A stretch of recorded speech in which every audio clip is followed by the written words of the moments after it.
योग एवं उसके अंग। विषय क्या है? योग एवं उसके अंग। ठीक है, तो चलिए स्टूडेंट्स आगे समझिएगा योग क्या कहलाता है। तो योग का अर्थ होता है जोड़ना। योग का अर्थ होता है जोड़ना। ध्यान करके, ध्यान करके आत्मा और परमात्मा के जोड़ की विधि योग कहलाता है। हमारा और परमात्मा का संबंध है वह नित्य है, हमेशा है। संसार में जितने भी संबंध होते हैं, आज जो आपके साथ दोस्त हैं, पढ़ रहे हैं, डीएवी खगोल छोड़ने के बाद अलग अलग कॉलेज में हो सकते हैं एडमिशन, या +2 तक यहाँ साथ में रह सकते हो, लेकिन इसके बाद क्षेत्र बदल जाएंगे। कभी कभी तो ऐसा होता है कि जो स्टूडेंट्स के साथ में बचपन गुजरा है वह 10 वर्ष 12 वर्ष के बाद कहीं मिलते हो, तो ऐसी भी स्थिति आती है। और लेकिन परमात्मा और हमारा संबंध है वह संबंध हमेशा रहने वाला है। शरीर का धर्म अलग होता है, आत्मा का धर्म अलग है। आत्मा नित्य है, परमात्मा नित्य है। तो परमात्मा के साथ हमारा नित्य संबंध होता है, तो परमात्मा के साथ अपने को जोड़ना ही योग कहलाता है। पतंजलि ने कहा कि योग क्या है, तो इसमें इन्होंने लिखा कि योगस चित्त वृत्ति निरोधः। एक पतंजलि का कथन है, क्या है? योगस चित्त वृत्ति निरोधः। अब देखो उन्होंने क्या कहा। योग के गुरु माने जाते हैं पतंजलि, इसको अलग अलग लिखते हैं। योगः चित्त वृत्ति निरोधः। योग का काम क्या है? उन्होंने पतंजलि ने कहा योग किसे कहते हैं, है ना। पतंजलि ने परिभाषा बनाई, कहा कि चित्त वृत्तियों के रोकने का नाम योग है। अब चित्त क्या है ये समझना है। चित्त यानी मन, है ना। चित्त हमारे जो है ये हमारा अलग जो वृत्ति है, चित्त मतलब अलग अलग जो विषय हैं, उन विषयों को रोकना का नाम योग है। चित्त की सारी शक्तियों को बिखरने से रोककर, चित्त की जो वृत्तियां हैं, विषय हैं, उसको रोककर एकाग्र करके, इकट्ठा करके एक विषय एक बिंदु पर लगा देना योग कहलाता है। ध्यान में क्या होता है, हम बैठते हैं परमात्मा की ध्यान लगाने के लिए, उस समय क्या होता है, हमारा मन अलग भागता है। आँख का विषय अलग है, आँख का विषय है देखना चाहता है, देखने के बाद वहाँ मन पहुँच जाता है। यदि कोई सुंदर वस्तु देखे हो और स्थिर होकर पूजा करने के लिए बैठे हो, ऐसा अनुभव आप लोग अभी नहीं करते होंगे। हम लोग करते हैं, पूजा में बैठते हैं तो ध्यान में आता है करने के लिए मैं पूजा पर बैठा हूँ। अलग अलग जो विषय हैं, बहुत दिनों का विषय जो है सामने उभरने लगता है। ये चित्त की स्थिति बनी हुई रहती है ना। ऐसे आप इन चीजों को ऐसे देख सकते हो, जैसे आप सब स्टूडेंट्स हो, जब पढ़ने के लिए जब बैठते हो तब क्या होता है कि सामने पढ़ने के समय आप बैठते हो तो पढ़ने के समय अलग अलग मन दौड़ने लगता है। दौड़ता है या नहीं दौड़ता है? बोलिए, आपका मन भागता है या नहीं भागता है? खूब भागता है। हाँ, खूब दौड़ता है, खूब भागता है। मन तो ज्यादा भागता है और पांचों इंद्रियों का जो विषय है उस विषय की ओर बढ़ जाता है। 5 ज्ञानेंद्रिय हमारे कौन कौन से हैं जानते हो? 5 जो इंद्रियां हैं हमारी ज्ञानेंद्रियां, उनका विषय, 5 इंद्रियों का नाम बता सकते हो? देखो 5 इंद्रियां में सबसे पहले आंख, कान, नाक, जीभ, त्वचा, स्किन, ये सारे विषय हैं। आंख, कान, नाक, जीभ, त्वचा, ये 5 इंद्रियां हैं और 5 इंद्रियों का अपना अपना विषय होता है। आंख का विषय क्या होता है? देखना। कान का विषय होता है सुनना। हाँ, नाक का विषय होता है स्मेल, सुगंध। हाँ, और जीभ टेस्ट, स्वाद। और ये स्किन का क्या होता है? स्किन फील, महसूस करता है, स्पर्श।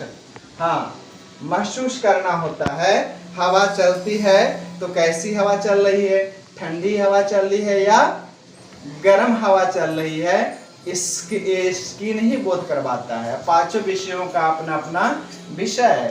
तो ये इंद्रियां जो इन इंद्रियों का जो विषय है अपने अपने ओर खींचती है। पढ़ाई के समय कहीं बाजार में गए, सुंदर वस्तु देखे हैं तो वहां का दृश्य सामने ला खड़ा कर देता है ना पढ़ने समय में। हाँ, मम्मी कैसे पनीर की सब्जी बनाई है, वह उसका स्वाद कैसा है, तो वह जीभ अपना बार बार कहता है कि भाई इन्हीं चीजों को दो। कान, जो सीरियल देखने वाले होते हैं घर में लोग, यदि टाइम से बेटाइम होता है तो वह घर में लड़ाई की स्थिति बन पाती है ना। ये आंख का विषय होता है देखना, कान सूंघना होता है, जीभ बड़ा ही बेईमान होता है। जीभ हमेशा कहता है कि भाई हमेशा चटपटा खाओ, तीखा खाओ, गोलगप्पे खाओ, पान पूरी खाओ, है ना, इस तरह खाने के लिए कहता है। और समय समय पर कहता है इसमें समोसे डालो, है ना, समोसे डालो।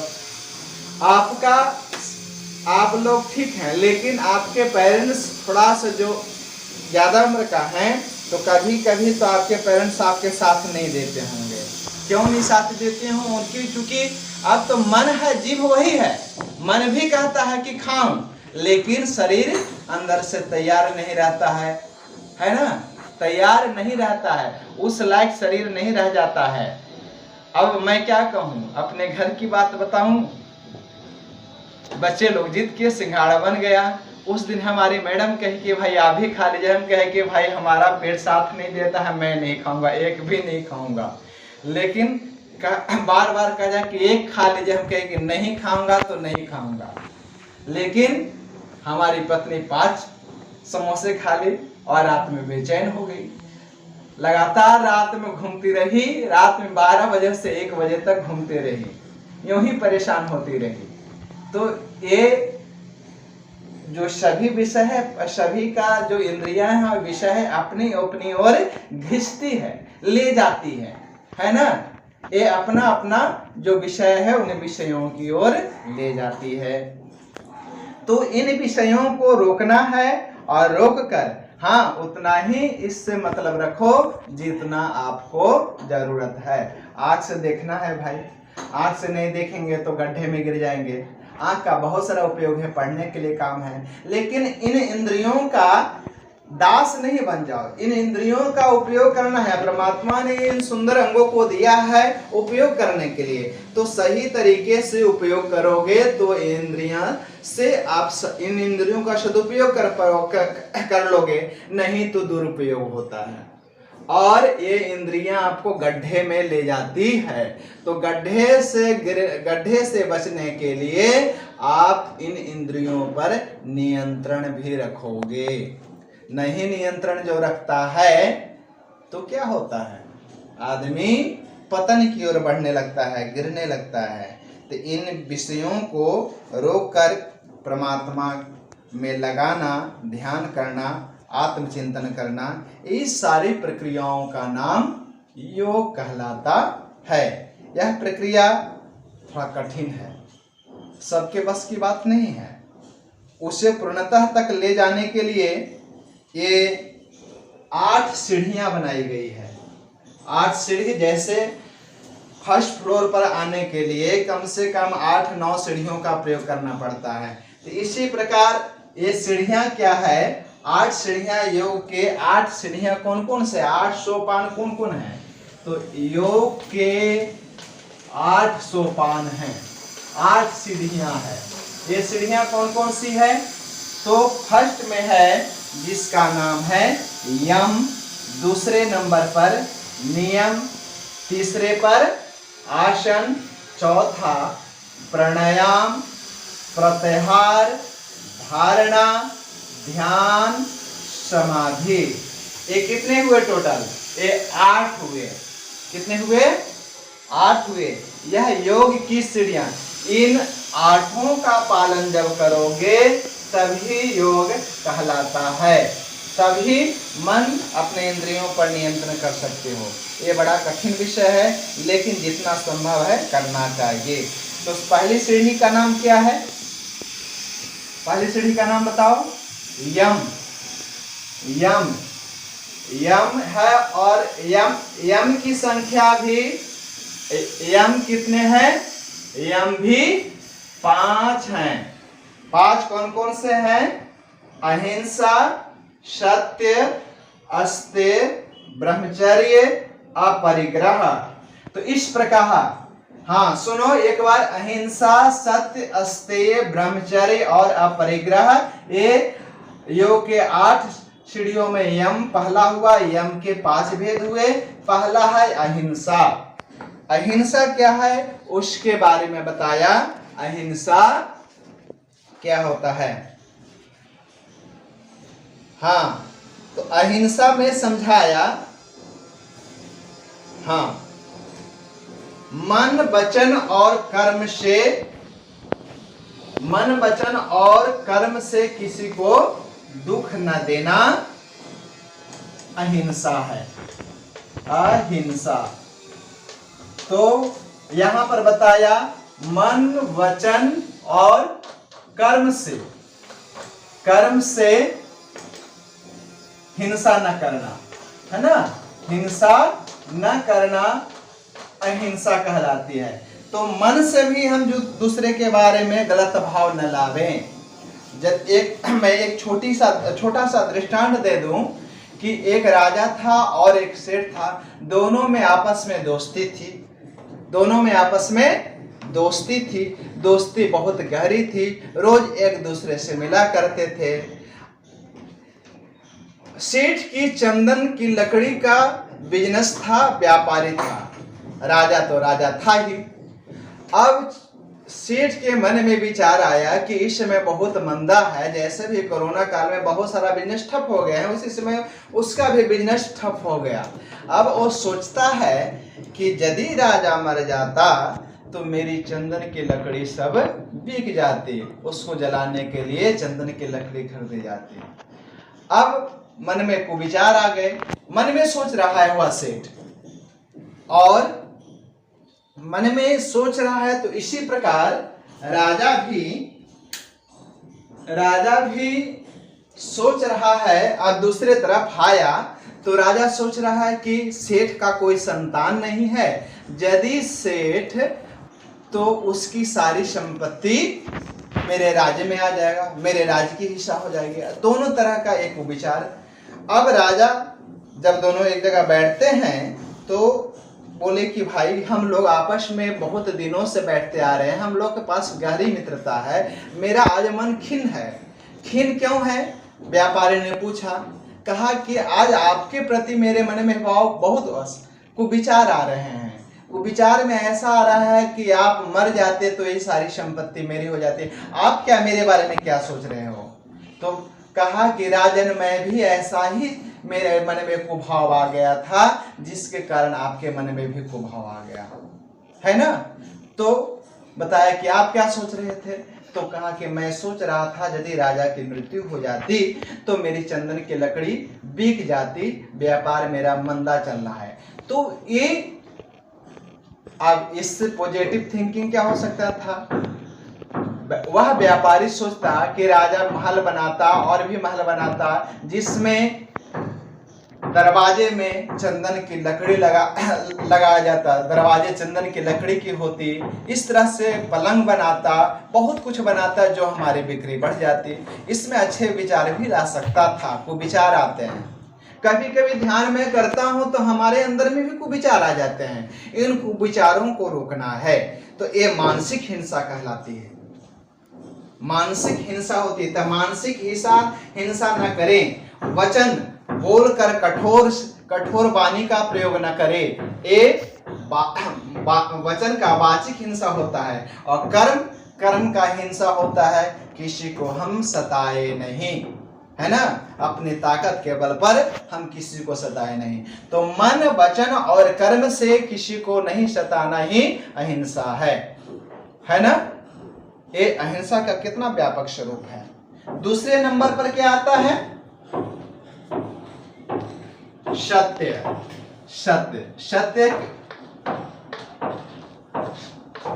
हाँ, सदा सत्य बोलना और सत्य का मार्ग अपनाना, है ना, सत्य के राह पर चलना, है ना। बिजनेस करते हैं तो बिजनेस में भी अब इस तरह से ध्यान देना है कि ईश्वर सर्वव्यापक हैं। एक छोटी सी कहानी पुनः मैं सुना दूं, सुनना चाहोगे? हाँ, ठीक है, तो सुन लो। सत्य का मतलब होता है बिल्कुल सारी चीजों में सत्यता होनी चाहिए, है ना। जो भी काम करते हैं उसमें सत्यता होनी चाहिए। आप जो भी काम करते हो वहां पर ईमानदारी होनी चाहिए। मैं पढ़ा रहा हूं तो यहाँ पर ईमानदारी की आवश्यकता होती है। मैं टाइमली जुड़ता हूं और बच्चों को पढ़ाता हूं, यह भी सत्य हुआ। सत्य का मार्ग अपनाया, इसमें अपने जो पुरुषार्थ, जो मुझे दायित्व मिला है, इसमें कोई कमी नहीं रखना। जो पूरा का पूरा ज्ञान है ईश्वर को, यानी ईश्वर को समर्पण करना। तो ईश्वर में यानी आपको, आप में भी ईश्वर को मैं देख रहा हूं। ईश्वर सर्वव्यापक है ना। ईश्वर में आपको भी मैं ईश्वर का भाव देख रहा हूं। क्योंकि ईश्वर को साक्षी मान करके पढ़ाना है, तो ईश्वर सब जगह है, आप में भी है, हमारे अंदर में भी है, उसके अंदर में भी है। इसलिए हम ब्रह्म ईश्वर के सामने झूठ नहीं बोल रहा हूं, अपना काम ईमानदारी से कर रहा हूं। यही सत्य है और सत्य का मार्ग है ना। सत्य के रास्ते पर चलना। दूसरा है अस्तेय। अस्तेय का अर्थ क्या कहलाया? अस्तेय किसे कहते हैं, कोई पढ़ो।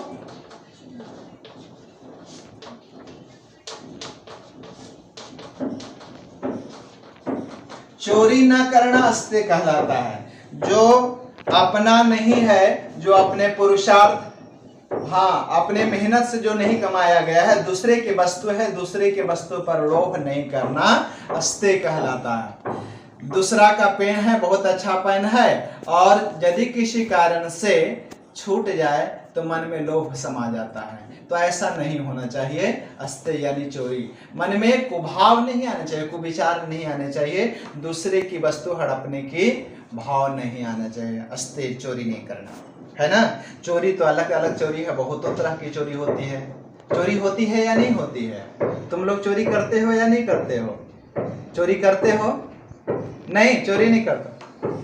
नहीं, बहुत अच्छे हो तुम लोग, ईश्वर का स्वरूप है आप में, आप लोग चोरी नहीं करते हो। लेकिन जो पढ़ाने में कंजूसी करता है, जो सही नहीं पढ़ता है, वह चोर है। जो नहीं पढ़ाता है वह चोर है, और जो नहीं पढ़ता है वह भी चोर है ना। सामान खरीदने के लिए जाते हो बाजार में, आपको सामान 1 किलो के जगह पर मिलता है 900 ग्राम, तो वहां पर चोरी हो रही है या नहीं हो रही है?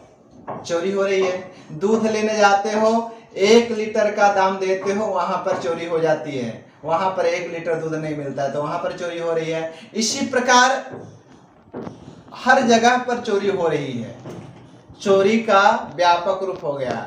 आज तो चोरी में भी मैं समझता हूँ यदि ईमानदारी, यानी कोई पैसे लेकर भी काम कर लेता है, काम कर देता है, तो समझता हूँ कि वह ईमानदार है।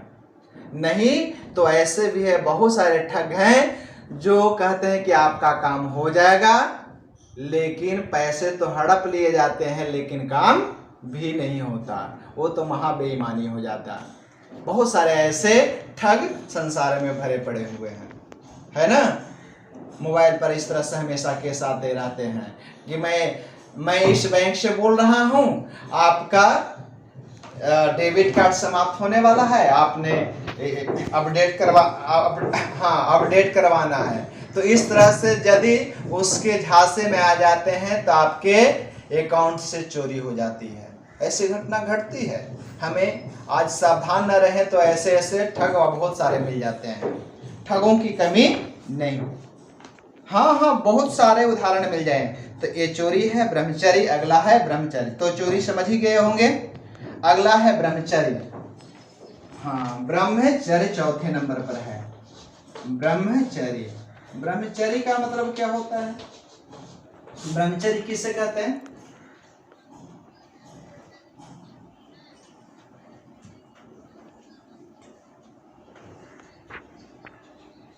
हाँ, जो पहले मैं बताया था, शरीर के 5 जो इंद्रियां हैं, 5 इंद्रियों का अपना विषय है, अपने अपने तरफ खींचती है इंद्रियां। तो इन इंद्रियों को हाँ नियंत्रण करना है, बस में रखना है। पढ़ते समय मन भागे नहीं, इसका भी ध्यान देना है ना। मन भागता है, आप पढ़ने लगते हो, आधा घंटा पढ़ते हो, उस समय मन तैयार हो जाता है, कहता है कि आधा घंटा पढ़ लो, अब छोड़ो, अब नहीं पढ़ना है। लेकिन जब कोई सीरियल अच्छा होता है, कोई फिल्म अच्छा होता है, या जो कुछ आप देखते हो, तारक मेहता का उल्टा चश्मा, या बहुत सारे ऐसे सीरियल है जो क्या क्या देखते हो जी? आप लोग क्या क्या देखते हो? उस समय मन कभी एक बार भी कहता है कि नहीं देखो? बोलिए। जिस समय आप टीवी देखते हो उस समय मन कहता है एक बार भी कि नहीं देखो? मन बड़ा शैतान है, तो मन को नियंत्रण में रखना है ना। इन विषयों का ये 5 इंद्रियां हैं, 5 इंद्रियों पर नियंत्रण करना, परमात्मा का ध्यान करना। और यदि आप इंद्रियों पर नियंत्रण करोगे तो आपको फायदे होंगे। फायदे क्या होंगे? शारीरिक क्षमता बढ़ेगी, शरीर से दुर्बल नहीं होंगे, ताकतवर बनोगे। तो शारीरिक क्षमता बढ़ाना है, और बौद्धिक क्षमता बढ़ती है, बुद्धि का विकास होता है। जितने ज्ञानवान होंगे उतने ही आपकी पूछ बढ़ जाएगी। बौद्धिक शक्ति बढ़ाना है ना। मानसिक शक्ति, मन से अब मन बड़ा ये होता है, मानसिक शक्ति बढ़ाना है। मन क्या होता है? अलग अलग परिस्थितियों में मन बड़ा बेचैन हो जाता है कभी कभी, तो मन को भी मजबूत बनाना है। थोड़ा सा में व्यक्ति किसी के ऊपर भार आता है तो अंदर से बेचैन हो जाता है। तो इन चीजों को बढ़ाना है तो ब्रह्मचर्य का पालन करना है, अपने इंद्रियों पर नियंत्रण रखना है, तभी ये आपका ब्रह्मचर्य का पालन कहलाएगा। ठीक है। अगला है अपरिग्रह। अपरिग्रह क्या होता है?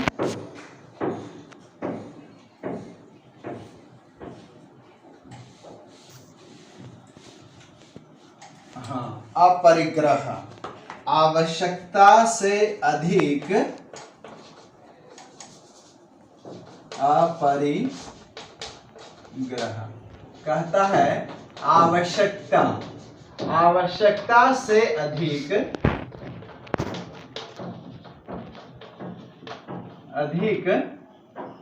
जमा न करना। हाँ, आवश्यकता से अधिक हम जमा करते हैं, व्यर्थ का बोझ उठा लेते हैं, जमा इतना करते जाते हैं, कभी कभी तो ऐसा होता है कि उन संपत्तियों को भोगने वाला भी लोग नहीं रहते हैं, फिर भी हमारी आदत बन जाती है लूटने की। या यदि आपको उस तरह का पोस्ट मिला है तो आप क्या करते हो? अधिक से अधिक पैसे इकट्ठा करते हो, मकान खरीदते हो। एक मकान बन गया, 5 तल्ले बन गए, दिल्ली में बना, मुंबई में बना, पटना में बना, इतना इकट्ठा कर लेते हो कि उसका भोगना भी मुश्किल हो जाता है। और कुछ हमारे जैसे ज़रूरतमंद व्यक्ति को एक जगह भी नहीं है।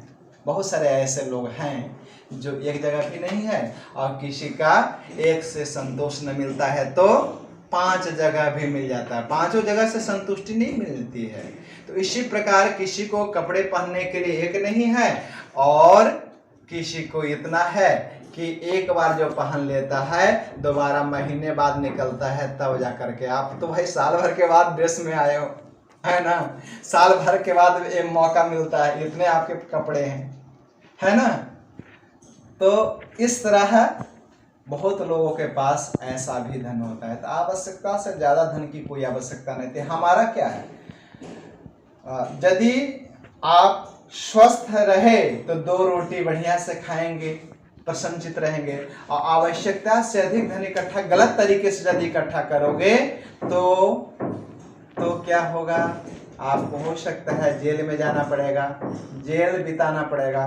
तो उस स्थिति में आप आवश्यकता से अधिक धन इकट्ठा करके क्या किए, इनकम टैक्स की छापा पड़ेगी और आप उसमें पकड़े जाओगे और आपको बेइज्जत होगी अलग से।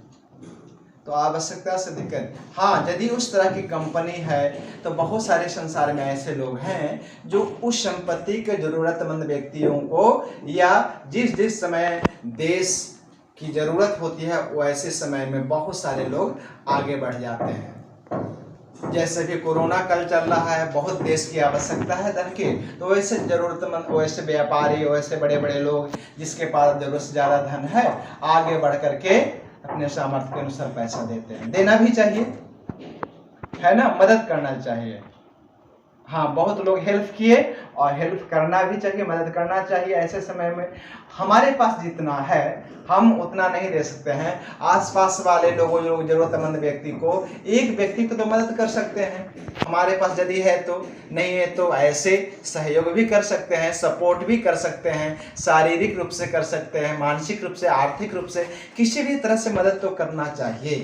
तो आवश्यकता से अधिक धन इकट्ठा नहीं करना अपरिग्रह कहलाता है।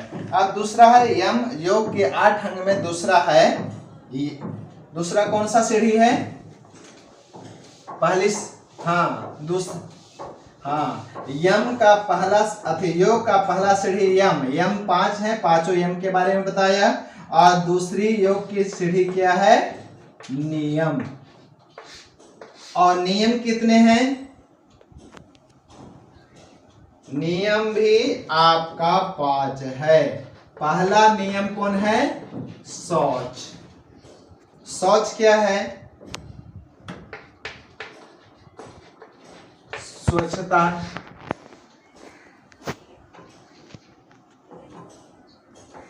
हाँ, ये स्वच्छ है, स्वच्छता है। स्वच्छता का मतलब है ईमानदार, मतलब बाहर और अंदर की पवित्रता। जैसे घर की सफाई करते हो ना, घर में गंदगी नहीं रहती है, रोज झाड़ू लगाया जाता है, पोछा लगाया जाता है, तो ये बाहरी घर की पवित्रता हो जाती है। इसी प्रकार शरीर की भी पवित्रता होती है। यदि शरीर में साबुन नहीं लगाओ गर्मी के दिन में, यदि 5 दिन तक ऐसे नहीं लगाए, केवल आप सेंट और इत्र लगा करके बैठते हो, फिर भी शरीर से बदबू आएगी। और यदि बगल में स्टूडेंट्स तुम्हारा दोस्त बैठता है तो तुमसे दूरी बनाने लगेगा, है ना। तो इसके लिए शारीरिक स्वच्छता के लिए आपको क्या करना है, प्रतिदिन स्नान करना है, रोज कपड़े धुले हुए पहनना चाहिए, है ना। तो कपड़े धुले होने चाहिए, स्वच्छ रहने के लिए स्नान करना चाहिए, साबुन है, तो शरीर की स्वच्छता हुई। और अंदर की पवित्रता भी जरूरत है। तो अंदर की पवित्रता क्या है, वह ईमानदारी है। जो भी काम करते हैं, हाँ, ईमानदार होंगे, हम ईमानदारी से काम करेंगे। दूसरा है संतोष। संतोष समझते हो क्या है, बोलिए क्या।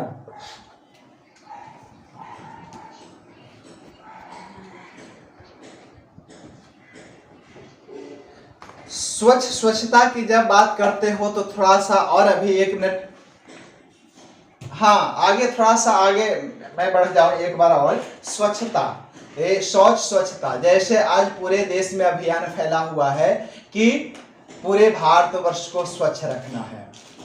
हमारे प्रधानमंत्री आए तो सबसे पहले स्वच्छता पर बल दिए, स्वच्छता पर बल दिए ना। हाँ, स्वच्छ भारत अभियान चलाया और इसके लिए अपने से हम लोग जागरूक रहें। और आज घर घर से कूड़ा कचरा उठा करके नगर निगम में पटना में रहते हो तो बाहर फेंका जाता है, और कुछ लोग तो हैं कि बिल्कुल घर से गंदगी बाहर कर देते हैं, पड़ोसी के दरवाजे पर पटक देते हैं, ऐसा भी होता है ना। तो ये नहीं होना चाहिए। ये बताया। अब शौच के बाद संतोष, हर समय हर दशा में परिश्रम से जो भी कुछ कमाया, जो मिला, उसी में संतुष्ट होना, ये संतोष कहलाता है ना। दूसरे को देख करके असंतोष पैदा नहीं करना। जैसे आप मेहनत किए, आपके हिसाब से नौकरी मिल गई, किसी की सैलरी 1 लाख की होती है और किसी के 50,000 का और किसी का 20,000 का, और रोज मजदूर काम करने वाले को 350-400 की मजदूरी मिलती है। जो मेहनत नहीं करता है उसको वो भी नहीं मिलता है। ऐसे भी हैं जो 5,000 के, 7,000, 10,000 की भी नौकरी कर रहे हैं। तो जो जितना कमा रहा है उतना में संतुष्ट होना ही संतोष कहलाता है ना। दूसरे को देख करके दुखित नहीं होना। अगला है तप। क्या है? तप। तप क्या होता है? तप क्या है?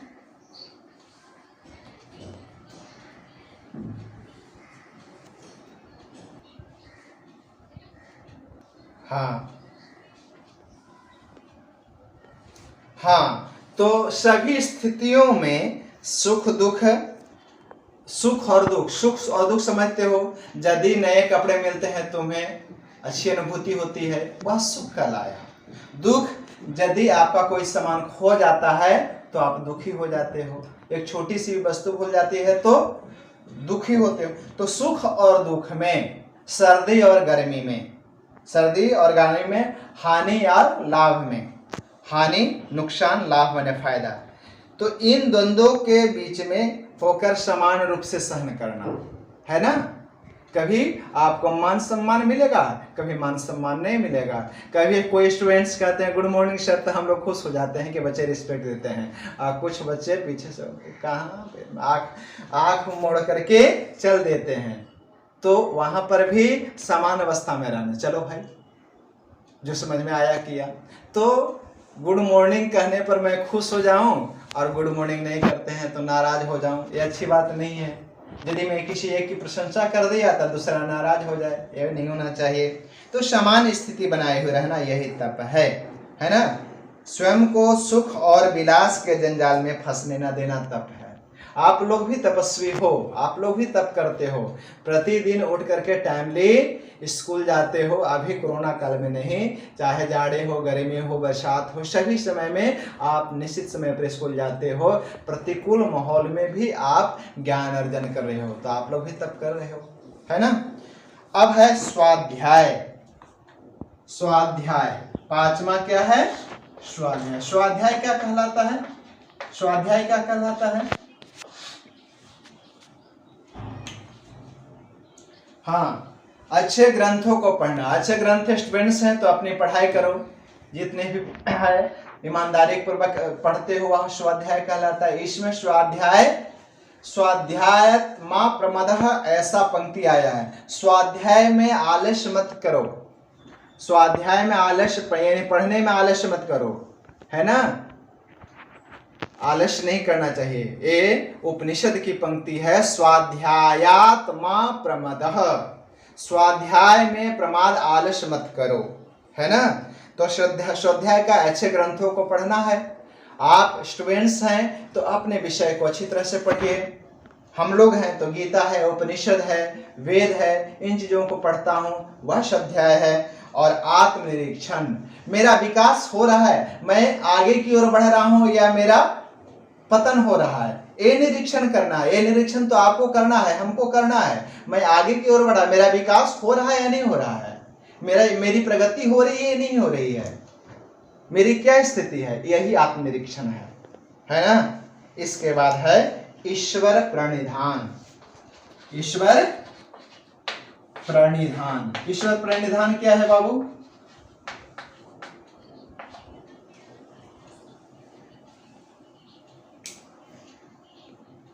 मैं ईश्वर का संतान हूं।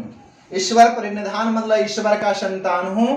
अपने आप किए हुए कर्मों को, अपने किए, आप अच्छे ड्राइंग बनाते हो, अपना अच्छे तरीके से होमवर्क तैयार करते हो तो खुशी खुशी प्रसन्नचित होकर के टीचर से दिखाते हो कि सर मेरा होमवर्क तैयार है, आप देख लीजिए, आप कॉपी दे देते हैं। लेकिन जो स्टूडेंट्स नहीं तैयार करते हैं वह सिर झुकाने का, आंख चुराने का कोशिश करते हैं। लेकिन वो पारखी जो गुरु होता है पहचान लेता है कि कौन सा मेरा स्टूडेंट्स काम किया या नहीं किया। कहने का मतलब है कि अपने किए हुए कर्मों को ईश्वर को अर्पण करना। जब आप अच्छे कर्म करोगे तो आप ईश्वर को अर्पण करोगे, या फिर गलत काम करोगे तो सबसे छुप करके करने का कोशिश करोगे कि मुझे कोई तो देख नहीं रहा है ना, माता पिता गुरु या मेरे दोस्त कोई तो देख नहीं। छुप करके जो किया जाता है वह पाप है। जो सबको बताते हो, अपने पेरेंट्स को बताते हो, अपने माता पिता को बताते हो और आप ईश्वर को अर्पण करते हो, वही ईश्वर प्रणिधान है। मैं ईश्वर का संतान हूँ, ईश्वर को सौंपता हूँ, ईश्वर ही मुझे अच्छे रास्ते पर ले चल रहे हैं, ईश्वर ने मुझे बहुत कुछ दिया है, धन्यवाद आप ज्ञापन करते हो। यह ईश्वर की प्रेरणा से आज मैं IAS IPS बन गया, मैं डॉक्टर बन गया। यह समर्पण है ना। मेहनत तो आपने किया लेकिन उसका जो है फल अपने ऊपर नहीं लेना। ये माता पिता का हमेशा आशीर्वाद रहा, मेरे टीचर का आशीर्वाद रहा, मेरे ईश्वर की कृपा रही कि आज मैं यह जोग बन गया। तो इससे क्या होता है, आप व्यक्ति को अहंकार नहीं होता है। अहंकार में क्या होता है, पतन होने लगता है, गिरने लगता है व्यक्ति। इसलिए उस चीज को ईश्वर को अर्पण कर देना है कि भाई आपके प्रेरणा से अब मैं यहाँ तक पहुँच चुका हूँ। यह ईश्वर प्रणिधान है, ईश्वर प्रणिधान है। इसमें आप लगातार आगे बढ़ते रहोगे। अब चलो योग, अब 8 सीढ़ियाँ में 2 सीढ़ियाँ की बात विस्तार से हो गई। अब तो आज मैं योग बहुत लंबा विषय है तो मैं आपको बताया यम के 5 भेद और आपको नियम के 5 भेद बताए हैं। आगे मैं योग की 8 सीढ़ियां हैं तो 2 सीढ़ियों की बात मैं बताया, यम और नियम के बारे में। आगे मैं अगले क्लास में बताऊंगा। Thank you students.